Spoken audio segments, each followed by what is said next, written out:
Um, just like me, everybody around me was fumbling to understand.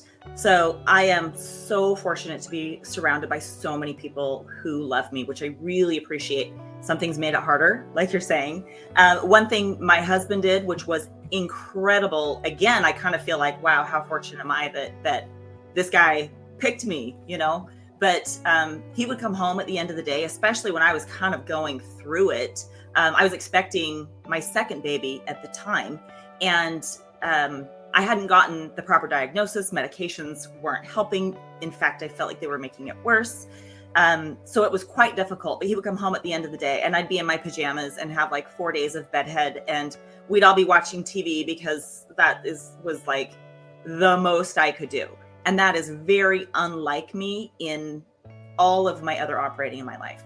He would come home and give me a hug and say, wow, what a great job you did. Like, look how happy Max is. You're growing a baby. You're killing it. You're doing so great, you know? So that was amazing.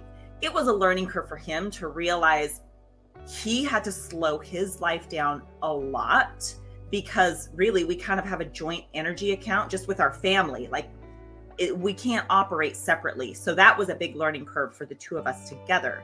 But he did that part very well. You hear people say it all kinds of different ways, right? It takes a village, can't do it alone. And when you're dealing with bipolar, boy, is it going to be so much more difficult if the people around you don't understand. And the way that Mequell puts it, she's got a great support system and has had this incredible support system in her life as she's navigated through her bipolar diagnosis. So we're going to jump into this great conversation today. And if you're somebody who deals with bipolar yourself, and or you know somebody who deals with bipolar, what you're going to walk away from today is a really clear understanding of what this disease is all about. How does it impact somebody's life? But you're also going to walk away with this incredible understanding of how you can be a better person and a better support system for that individual. I cannot thank Mequell Buck enough for coming on the show. Here we go. 1 hour, well, a little bit less than that, about 45 minutes today with myself, Dr. David Lycan, and Mequell Buck on Learn from People Who Lived It. Looking for no bullshit conversation about mental health? Find Learn from People Who Lived It wherever you get podcasts. Search it using all one word. Learn from People Who Lived It. Welcome to another episode of Learn from People Who Lived It. Hi, I'm Mequell, and I'm coming to you from Queen Creek, Arizona. And that's my dog in the background. I see your dog in the back, yeah. My cat will more than likely be making an appearance too, and Dave has some dogs, but they're My dogs are at the groomer, so they're not going to be getting in the way. Okay. Mequell, as we jump into our podcast today, what story are you here to share? So I live with mental illness. I was diagnosed with bipolar about 20 years ago. And back then, they did not have a lot of resources. There wasn't a lot of publicity about it. I had literally nobody to talk to. And I just wanted someone to grab me and say, "Hun, listen, I know you're scared, but you can do this. There are a lot of simple steps. This is all you got to do. And you can have a really happy and fulfilling life." And I just needed that message. So I've written a book. My husband and I do a podcast together. We're hitting 28 years next week to us. Amazing. That's awesome. Thank you. And I founded an organization called Mental Illness Warrior, and it brings hope, humor, and resources to those in the trenches. So that's what I do. We certainly love the humor piece, and that may come up a little bit later on in our podcast. If you were to think really quickly, just who do you hope hears this today? As you're listening, let's set an intention for who do you hope is on the other end of these speakers or in their ear pods themselves listening to us talk today? I hope this goes to somebody who is kind of like, I am at the end of my rope. I don't even know if I can make it to the end of the day. You can make it to the end of the day, and it's not going to feel like this forever. You can have a happy life. You can learn management tools, and it's going to be a small step at a time, but your life isn't always going to feel like this. Just know that. I mean, I have a suicide attempt years ago. I know how hard it feels at the bottom, but you're not always going to be in that spot. Can't wait for this conversation today. Mequell grew up knowing that she was fierce and unstoppable. And I'm going to be reading just a clip from her bio, Dave, because get this, as a teenager, she was ranked #1 in the Western United States in the balance beam and 4th overall. So she was the real deal back in the day. And I mean, she still is, but in a different way now. And it was on a mission that she went on for her church, where things kind of started to show themselves. And then, as she said a few seconds ago, there was a suicide attempt. There is this revelation of bipolarity that we're going to probably be talking about today. And so I'm really excited that you're here to share this journey with us. Dr. Dave is in the top of the frame right now. Sir, how are you today? Matthew, it is a pleasure as always to be here. Yeah, listen, let's jump right into this thing. You've got the book out. It's Thriving with Mental Illness. I think here's where I want to start, Mequell. When you were diagnosed 20 years ago, bipolarity looked a lot different than it does today.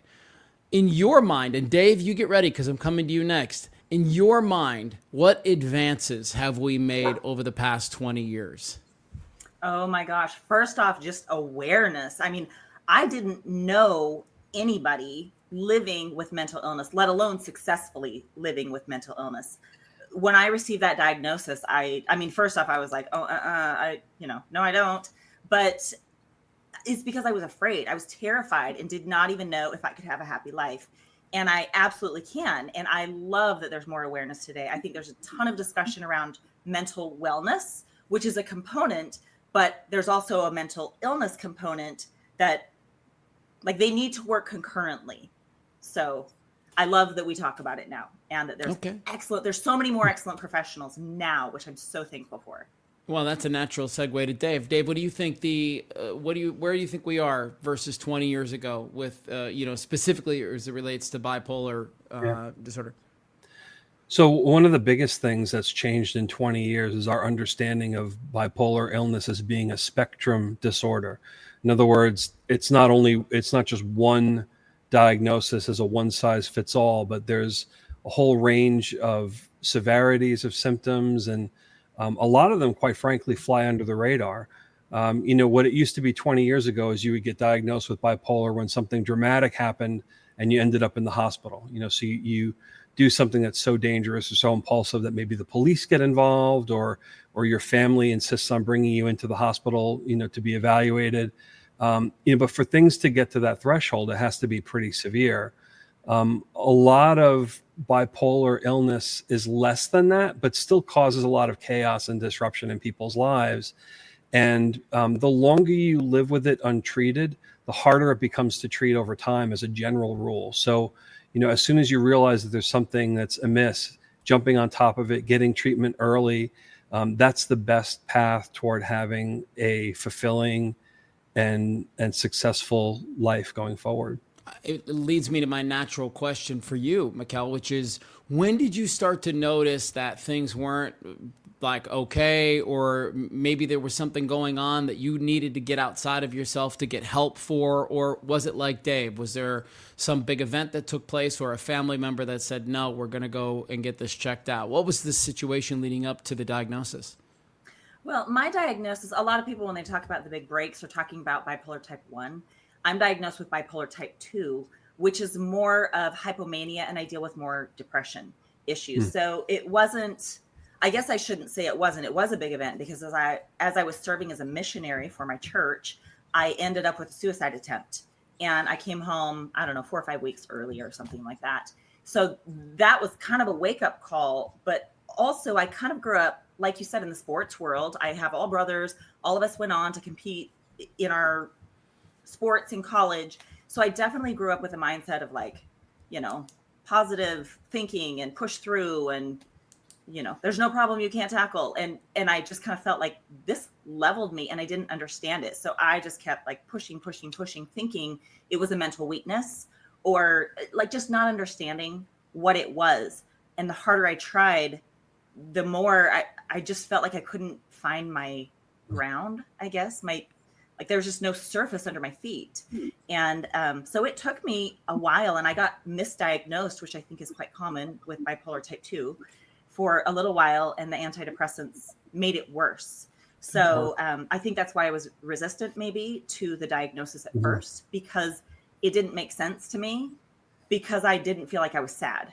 And that's what I understood depression to be. I didn't realize, for me, it shows up more as energy level and daily functioning, but not as much sadness. And so I didn't really understand it.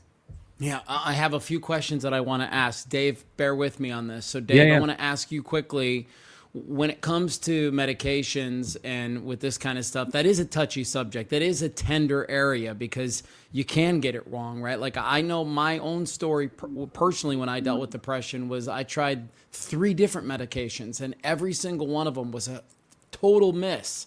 And turned out I didn't need that. I needed something different. So as it relates to your field, Dr. Dave, when it comes to, trying to figure this out and get it under control with medicine, why is that such a tricky thing? Well, this is also too where the historical context is important.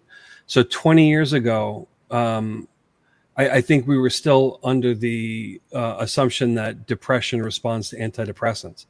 And probably one of the big understandings that's evolved over the years is that bipolar depression functions very different than regular run-of-the-mill clinical depression without any bipolarity. Bipolar depression does not tend to respond well to antidepressant medications. And so that can be very frustrating because in a bipolar 2 situation, depression tends to be the more prominent feature. And it's the thing that eludes people for getting improvement on with medications typically. So once you see that there is a hint of bipolarity, that there's an upswing in some way or another, whether it be impulsivity, irritability, then you have to start thinking completely different about the way that you approach medications with it. Okay, my next question is for both of you, and let's walk this through really slow. You said something a second ago, Mequell, that really got my attention. You said, I started feeling this way, but I chalked it up to being mentally weak.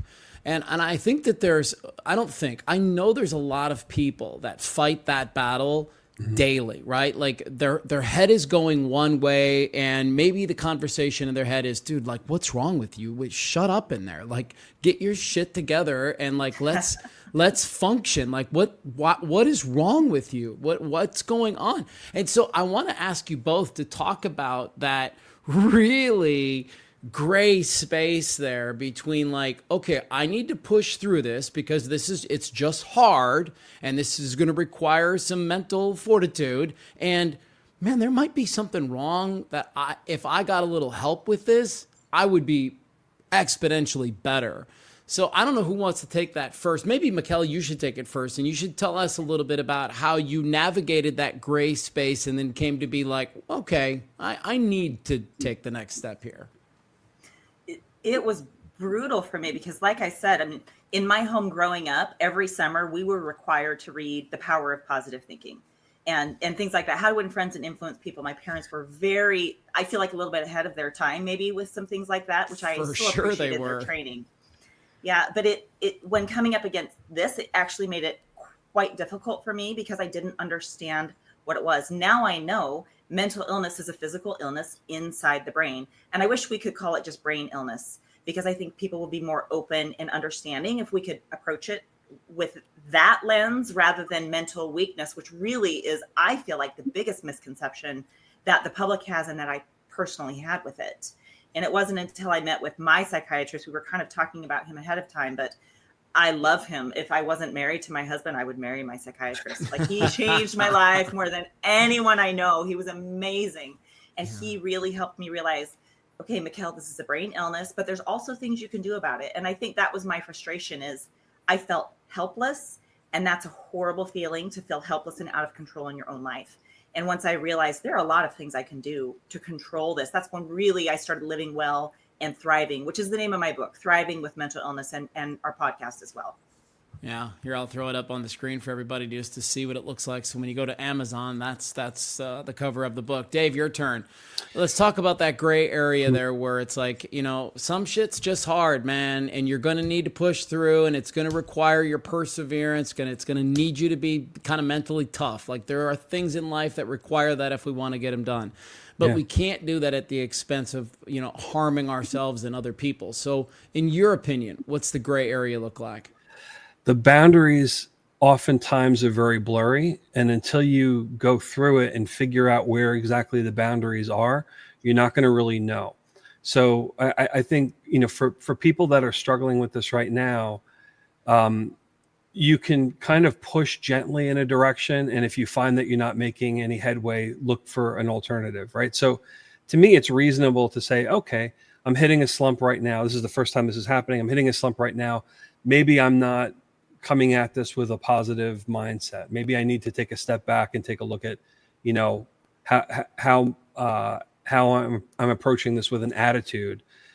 And then, if that's not working, then you have to give yourself the grace to step back and say, okay, maybe there's something more to it, right? I think where people get into trouble is when things have to be a particular way and they keep pushing and pushing and pushing, and they're struggling with it and not making any headway with it, and not looking for alternatives, that you start to become hopeless because what you're doing isn't working and you don't know what other options there are to try. So if you're trying to do something new, if you're trying to push yourself, and certainly people that are in competitive sports are always trying to push themselves to be better, and there's going to be setbacks and disappointments.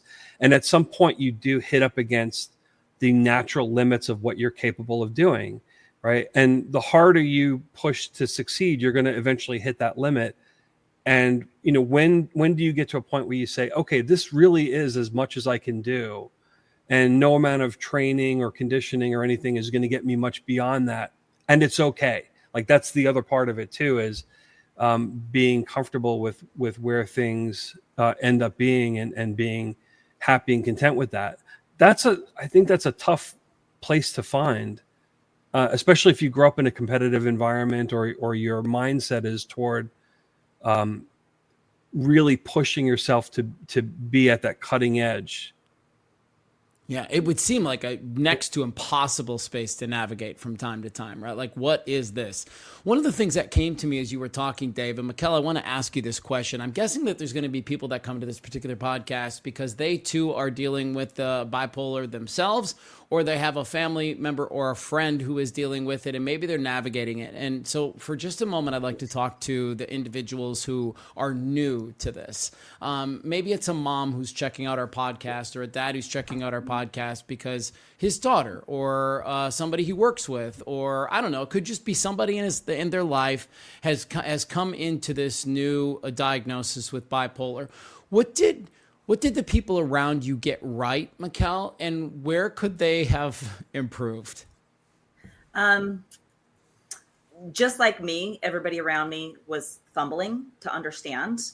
So I am so fortunate to be surrounded by so many people who love me, which I really appreciate. Some things made it harder, like you're saying. One thing my husband did, which was incredible. Again, I kind of feel like, wow, how fortunate am I that this guy picked me, but he would come home at the end of the day, especially when I was kind of going through it. I was expecting my second baby at the time, and I hadn't gotten the proper diagnosis. Medications weren't helping. In fact, I felt like they were making it worse.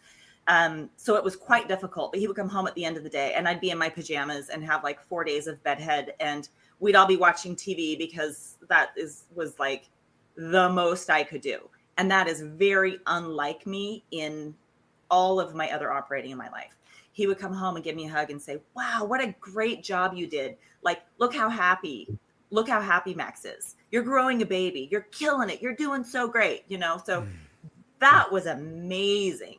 It was a learning curve for him to realize he had to slow his life down a lot, because really we kind of have a joint energy account just with our family. Like, we can't operate separately. So that was a big learning curve for the two of us together, but he did that part very well.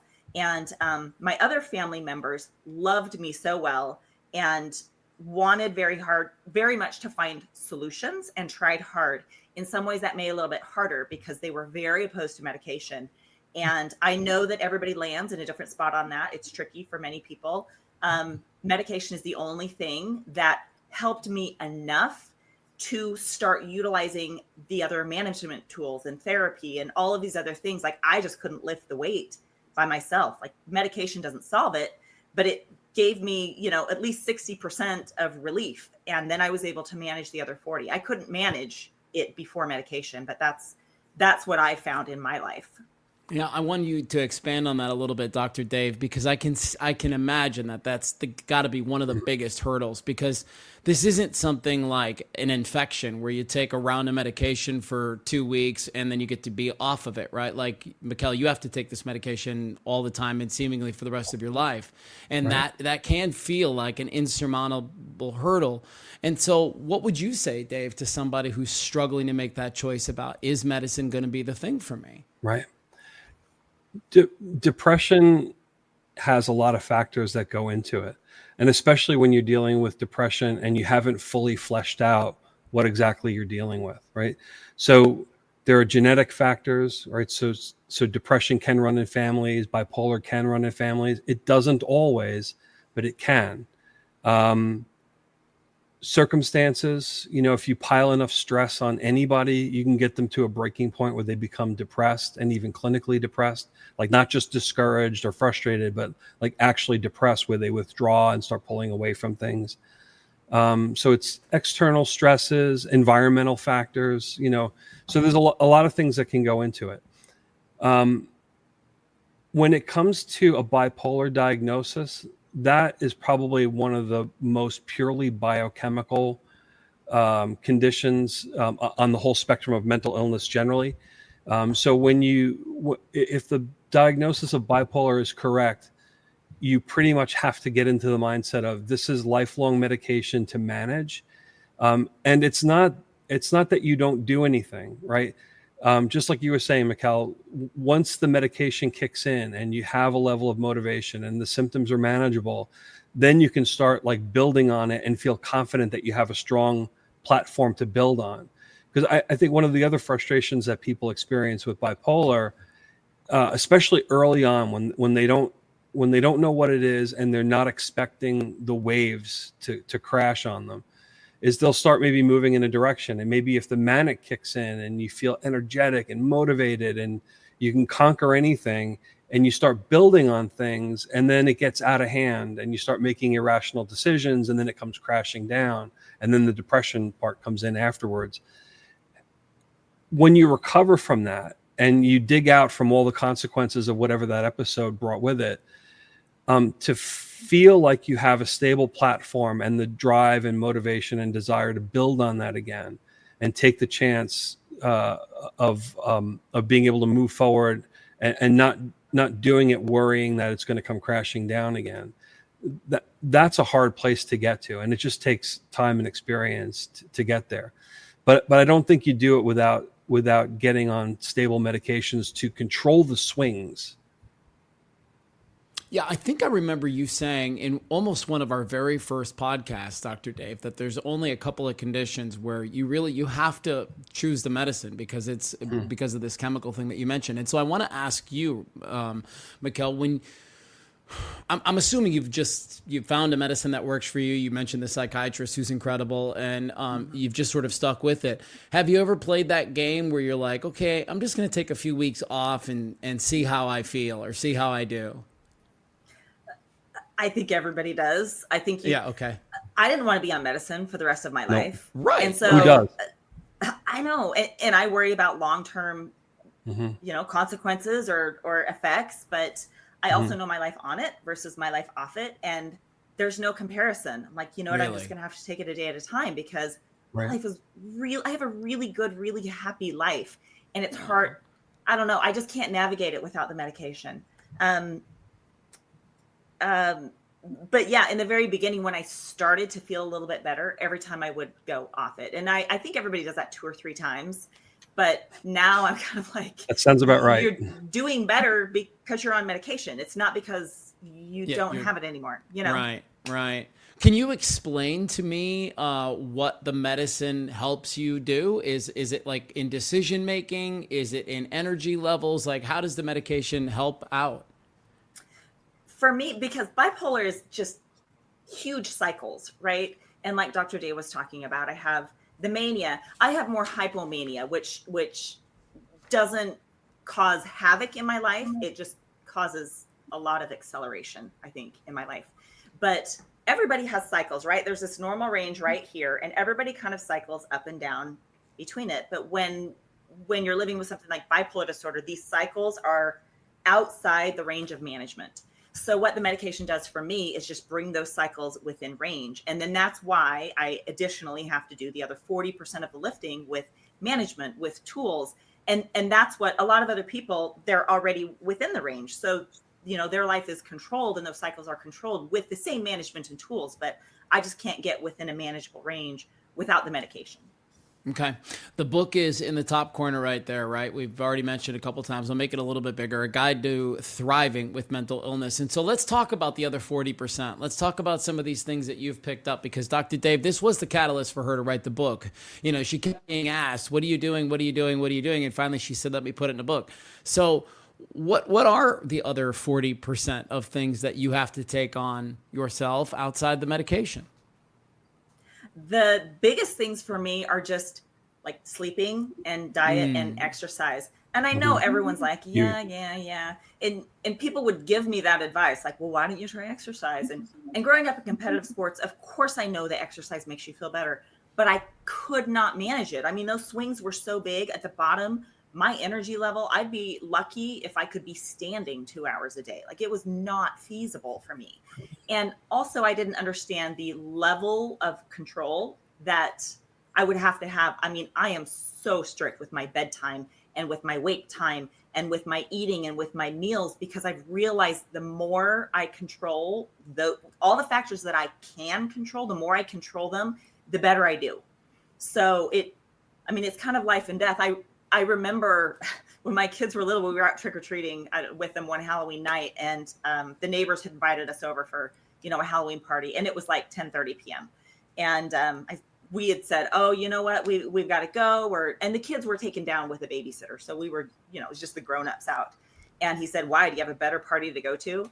And I said, no, it's my bedtime. And he started laughing. He thought I was joking. And here I am, a 35-year-old. I'm like, no, for real, it's my bedtime. Like, I have to leave things early. I have to, like, it stinks to feel like I can't stay out. But that's another thing that I kept trying. Like, once I would feel better, I'd be like, oh, I can loosen up on this. And I can't.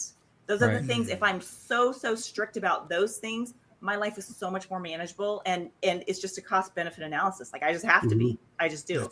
I love saying that. When I go out and speak to people, I talk about movement, and then I talk about water, food, sleep, like the same ingredients, right? Because we all know they're like the foundational they're not tools. Secrets. Yeah. They're not secrets. And people are always like, that's so lame, or that's so easy. And I always say, like, well, stop making it so hard. Like, it's not difficult. It is about sleep. And so, Dave, I'm going to come to you because I want you to talk from your vantage point. Why is it so important to get good sleep and good food and proper hydration? Like, what is that doing to help things be more functional up top? Sleep is an interesting one with bipolar because it goes both ways. So a lot of times when people are slipping into a manic period or even a hypomanic period, one of the first tells that you're going into an upswing is you need less sleep. And it's not just that you're having a restless sleep or that you're not able to fall asleep and sleep soundly. You just don't need it. You could sleep 2-3 hours, wake up and be good to go and have tons of energy. So oftentimes lack of sleep is an indicator that you're in an upswing. Interestingly, if you flip it around and you sleep deprive yourself, if you start going to bed late and shorting yourself on sleep. And, you'll see this a lot with college kids that are cramming for exams and stuff like that. And they'll cut themselves down to 4 or 5 hours sleep. You can trigger a manic episode. You can trigger an upswing if you have that, biological predisposition. So part of the management is exercise, regulating your sleep, diet, because those are the things that are going to help maintain the stability in addition to the medications. And when you start skimping on that, it's just another factor that can kind of foul things up for you. Interesting. What's the dynamic like in your family now? I'm assuming your kids are older. You and your husband have been together for a little while. You've been living with this diagnosis for, a long time now, 20 years. Is it something that you guys talk about in the house? Is it an open subject? Is it something that your friends will say freely? Like, can you help me understand where this lives in your world? It's an wide open discussion in our house. Like I was mentioning, the tagline of our podcast that my husband and I do, and there are no topics that are off limits and no questions aren't okay to ask. And we truly had to embrace that growing up, because my suicide attempt, my kids were, I think 5, 6, and 8, my second suicide attempt. And like, that's young. So we had to do it in an age appropriate way. But I also needed to let them know, because when I wasn't feeling well, I was not my loveliest self. I tried as best I could, but scale of 1 to 10, I was unlovely, on the bottom end of that. So we would just have conversations and say, you know what, I'm not feeling my best today. So we would try really hard to just be open with the kids, and also let them know, like, hey, whatever's going on, we're going to talk about it, whatever that is, which has been so advantageous as they've been growing up. All my kids are married now, and I have 2 grandbabies, which is so exciting. Yeah. And a couple of them deal with some significant mental illness issues. And I am so thankful that it has been a wide open discussion growing up. Like, there's no shame surrounding it. We do a lot of education. Like, this is dinner time topic and fodder. And we send memes and funny things about it that I think people living with it relate to. And so it's always a topic for discussion. And as we've had daughter-in-laws and son-in-laws marry into the family, one of the things my first daughter-in-law said was, I always so appreciated, because I knew if I had any questions that I could just go to you with it.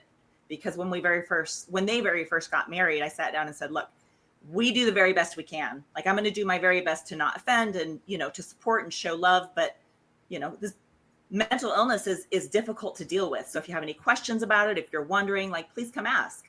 It's an open discussion, and she had read my book, so she knew that. And it's really fostered a lot of open communication and support through hard things. So I feel like it's just been a catalyst to have really good relationships within our family. Obviously, we hit challenges, of course, like everybody else. And there's times when relationships are closer and farther, but I know we can work through them because we have the skills to do it. That's so tremendous. The podcast is that one right there. It's on the screen. Thriving with Mental Illness. I'm assuming that's your husband next to you there? That's my guy. Yeah, that's your guy. Adam. Yeah, I love that. Yeah, it's super cool. Well, and Dave, don't you just love that that's the case? I mean, because I wish almost every family could have mental illness at the dinner, like talked about at the dinner table. And because mostly because of that piece she just mentioned. Again, when I speak to people, Mequell, I say, when I was at the height of my depression, I was the worst father, friend, husband, coworker. Like, I was a monster. And as I've tried to remind my wife and my kids a lot, like, that was the illness. That wasn't the real me. That was the noise here that I just couldn't find a volume switch for. So, I mean, don't you think, Dave, we could all use a little dinner conversation around this? Yeah. When it comes to multi-generational stuff, having that open conversation makes it easier, so that when your kids are growing up and they hit their teens and 20s, you can start being aware of where maybe some of the earliest signs might be, or when they have kids. If their kids are starting to maybe become more withdrawn or have trouble in school, in their teen years and stuff, you have a keener eye to see where maybe they might be developing some mood swings that might require medical attention. And obviously, the earlier you catch it, the quicker you can get a handle on it. The flip side is you don't want to hover and think, oh, okay, they have trouble in school, and maybe they just broke up with a girlfriend or whatever, and they're depressed, and oh no, this is I think you can stand back and be watchful about it. But having a frank conversation about it means that everybody's on the same page, so that when you have that conversation of, hey, this low period really has been going on for a while now, and it doesn't seem to be letting up. And, I could see that you're really struggling with this. Maybe we ought to go talk with somebody and get some professional opinion on this. Seems fair to me. I want to kind of wind down our conversation a little bit, Mequell, and give you a chance to talk about your foundation and what you've been able to do with this foundation. So tell us a little bit more about these warriors. So my organization is called Mental Illness Warrior that I founded. And I refer to people living with mental illness as warriors because I truly feel like I am. I mean, I'm the hero of my own story. This is a heckin' hard thing to live with, but it also makes you strong. Excuse me. When you were saying that when you explained to your children and your wife that was the illness, that wasn't you. A lot of people have the misconception that medication like masks who you are. For me, the medication allowed me to be who I am. Like the illness was too heavy and was like smothering me before. But this organization, we work with Hope Gives, which is a charitable foundation that provides counseling for free. So it's an application process online, but it's free counseling and it's strictly on financial need. You pick your own counselor. So they're our foundation of choice that we donate to, but we have merchandise. I have a tracking journal that to me was the key in succeeding is this tracking. And so we have beautiful pill boxes because I am all about beautiful things. So we have that, but more than anything, we bring resources. You know, we have podcasts every week. We bring on professional guests, addicts, all sorts of conversations because there's so much value. You absolutely cannot get by without professionals on your team. So I want to reiterate that 10 times over. You need a good psychiatrist on your team. You need a good therapist on your team because this is too big. Like nobody can figure this out on their own. We need these professionals. But my organization brings professionals together. It allows us to laugh. I send out a newsletter. I call it Weekly Warrior every Monday morning. And it's funny. It's funny, but it gives real life advice. And the other people we refer to as cheerleaders, like those who love us and are trying to help. And it's just, I don't know. It's just a community where we can laugh and connect and just realize there's hope and that we can have a good life, you know, and we have a lot to offer because sometimes when you're in the middle of it, you don't think you do.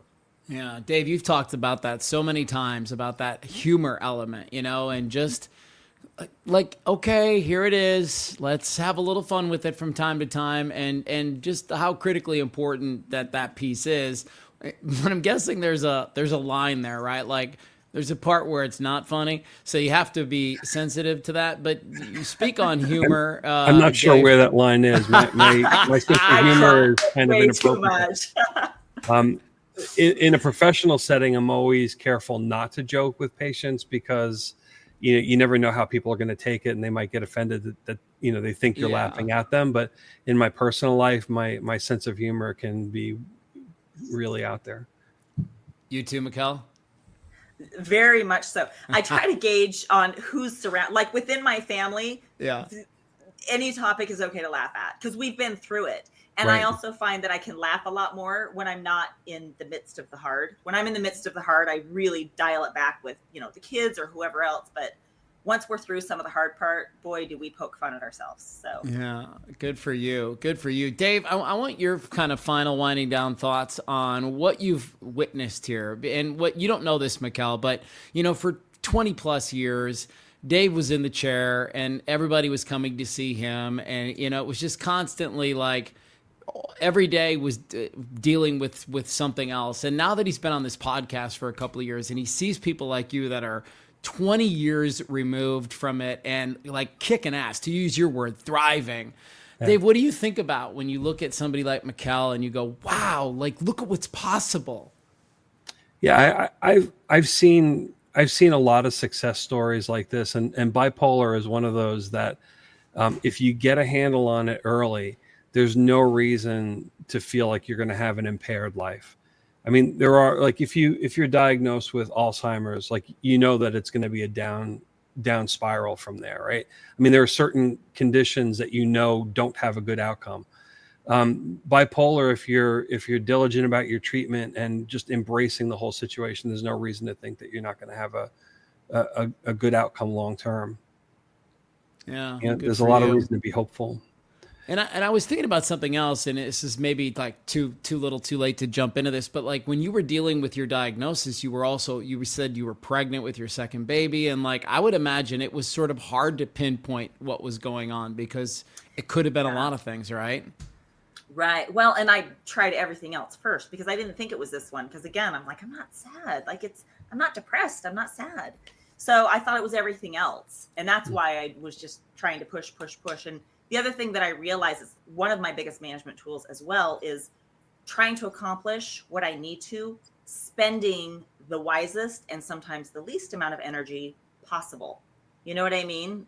Like if that makes sense. So I don't know, like depositing in relationships and things like that. I used to do it in ways sometimes that were more than what I could do, too much energy. And then I would get overspent because I couldn't sustain it. So now I've had to really like become very efficient at recognizing what are big deposits in these important relationships in my life that are low cost to me. So I have to be very aware of like the energy management. And that's been my other like, massive key to success. And that I learned through therapy. So that is actually, I've never heard it put that way, Dave, and I love it. Go ahead. There's another piece that you just reminded me of with this. It's really good to have a spotter. I call it a spotter, right? So somebody that you deeply trust that when they say things are out of line, you just drop everything and say, okay, if you're calling, you're throwing the red flag down, then there's an issue that we need to deal with.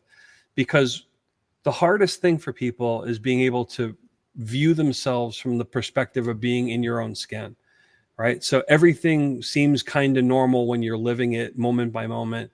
And that's certainly true of manic periods or even of hypomanic periods. Your ability to realize that you're out of balance can be difficult to assess by you looking at your own circumstances. So when you have somebody who's close to you, they know you really well, they know what things looked like the last time you had an episode, they're concerned about you, they don't want you to do impulsive things that you're going to regret, and you just trust them completely.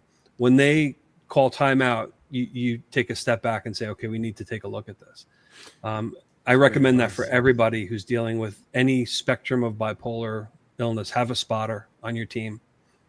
Would you say that's your husband for you, Mequell? Oh, 1,000,000,000%. Yeah, that's my husband. Yeah. And he's really good because I can go to him and say, okay, I'm feeling like this. Am I seeing this accurately? Or, am I spinning? We call it spinning. Am I spinning in my head? And a lot of times he'll say, you know what, maybe give this one a minute, which is a nice way of saying of like, yeah, you might be spinning a little bit. Or he'll say, you know what, you're right on. But I tend to give it a, solid amount of time before reacting to things. And that's another thing that, again, therapy helped me learn. But yeah, he's my guy for so many reasons. And you're spot on. It's not all or nothing. It's just, okay, things, I don't know what we're looking at here, but things seem maybe a little too much. Let's pause. Let's slow it down a bit. Maybe instead of making this decision today, let's give it a day. Let's sleep on it. See if we still want to do that tomorrow. You can kind of put little gaps in it. And especially when you're working with somebody that you trust, you put little spacers in there to make sure that you're staying true to your longer term goals and plans and not just making an impulsive decision. Mm-hmm. Man, I have enjoyed this conversation so much. I'm going to cover up everybody's face one more time with the book. There it is right there, A Guide to Thriving with Mental Illness by Mequell W. Buck. And I don't know that we've had a bipolar conversation that I feel like I've come away with the more understanding from than this. And so sincerely, Mequell, thank you for helping me get it a little bit more, if nothing else. Good. Yeah. Go to my website, mentalillnesswarrior.com, and subscribe because those weekly Warrior emails are really funny. They're really funny. All right. Done. Sold. We'll put this in the show notes as well. Dr. Dave, thank you so much for being. I'm so happy you got to come on this podcast. I know it was last minute. Yes, it was a last minute thing, but it worked out just fine. Thank you so much. I learned also, I didn't realize that bipolar was the most biochemical of the mental illnesses. Like that was new information to me. So thank you, Dr. Dave. That was great. We have 3 goals with Learn from People who lived it. 1, to help you feel less alone. 2, encourage you to seek out a coach, a therapist, a church, anyone who can help you get through your journey and find some healing. 3, when you're ready, Share your story with us. Find Learn from People Who Lived It, wherever you get podcasts. Search it using all one word. Learn from People Who Lived It. Awesome. Thank you guys so much for hanging out with us today on this episode of Learn from People Who Lived It. A reminder that my new short e-workbook is out called How to Talk to People You Don't Like Talking to. Just simple tools that you can use in those conversations that are challenging. You can pick up a copy right now for less than $4 on my website at learnfrompeoplewholivedit.com.